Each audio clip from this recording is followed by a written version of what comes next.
L'Institut Kenok est un organisme de bienfaisance et le gardien à long terme de la propriété Kenok à Montebello, au Québec. Notre mission est axée sur la recherche, l'éducation et la conservation de l'environnement. La conférence de l'Institut Kenok est un événement annuel qui donne l'occasion aux chercheurs travaillant sur la propriété Kenok de présenter les résultats de leurs projets, de partager des idées, de collaborer sur de futurs sujets et d'échanger des histoires sur une année de collecte de données. Apprendre de leur expertise et voir leur passion pour la biologie est à la fois passionnant et contagieux. Cette année, nous avons accueilli des étudiants diplômés et des professeurs qui ont présenté sur divers sujets, notamment les milieux humides, l'hydrologie, les changements climatiques, les moules d'eau et poissons d'eau douce, la dynamique forestière, les micromammifères et les herbivores. This shows the corridors, the wildlife corridors, and just how important this corridor is. Like we're looking here at this, like I say, connecting up to Mount Tremblant and then all the way to the Arctic Circle. But these are, here you see the actual existing wildlife corridors that are known. You can see how just critical this area is. Like if this was pulled out of it, if Canuck was pulled out of it, it's all over. Donc, en gros, le projet vise à mieux comprendre l'hydrologie passée, présente et future du lac Papineau et aussi à mieux comprendre l'écologie, la biodiversité et les services écologiques de ces milieux humides. With different future climate scenarios, that's something we're testing to see if, for example, the lake water level goes significantly below what we've seen in the past.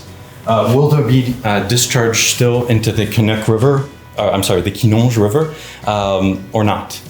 Will the lake level reach a certain point where there's so much evaporation that, so much land will be uncovered, maybe wetlands won't have what they need, the water level, to survive. And all of this, of course, is ultimately informing recommendations for the conservation of the territory, which is of chief importance. Donc, qui est un projet sur la connectivité hydrologique dans des petits bassins versants forestiers, donc du Québec méridional, donc en forêt tempérée. Alors, qu'est-ce que la connectivité hydrologique? C'est le mouvement de l'eau de l'amont vers l'aval, ou le mouvement de l'eau entre les compartiments du bassin versant. A team of researchers from the Canadian Museum of Nature, they found freshwater pearl mussels here at Canuck, which is really west for distribution because they're usually on the East Coast. So that was really amazing. But then here comes the question, well, there are no Atlantic salmon at Canuck. So how are these mussels here and what's going on in this system? Donc, c'est un projet de recherche qui a commencé en 2021 puis qui va continuer jusqu'en 2025. Puis l'idée, c'était vraiment de regarder ces effets cumulatifs-là de la sécheresse et de la prolifération du hêtre. Puis, évidemment, un gros merci à Canuck de nous ouvrir leurs portes pour venir travailler ici.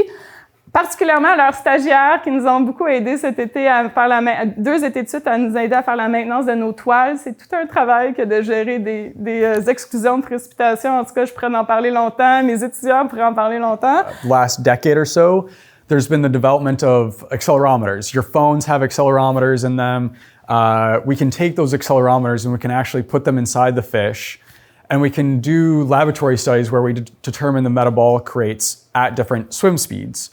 We then can take those accelerometers and put them in wild fish and actually derive those measurements more accurately in a wild population to then understand how their energy consumption is like when they swim and how, again, their environment is influencing those energy consumptions. De façon très générale, la dynamique à Canuck pour les micromammifères, ici, ça peut être intéressant parce que les micromammifères sont centraux aux chaînes alimentaires terrestres. Donc, les micromammifères sont mangés par la plupart des mustélidés, les belettes, les hermines, les pécans. Et ce qui a été le plus trippant ici, c'est qu'on a découvert que le campagnol sylvestre habitait la forêt de Canuck. Et le campagnol sylvestre, en gros, c'est une espèce qui n'a jamais été répertoriée en Outaouais. So, hello everyone. As Leon mentioned, my PhD study is more focused on plant-insect interaction in temperate forest.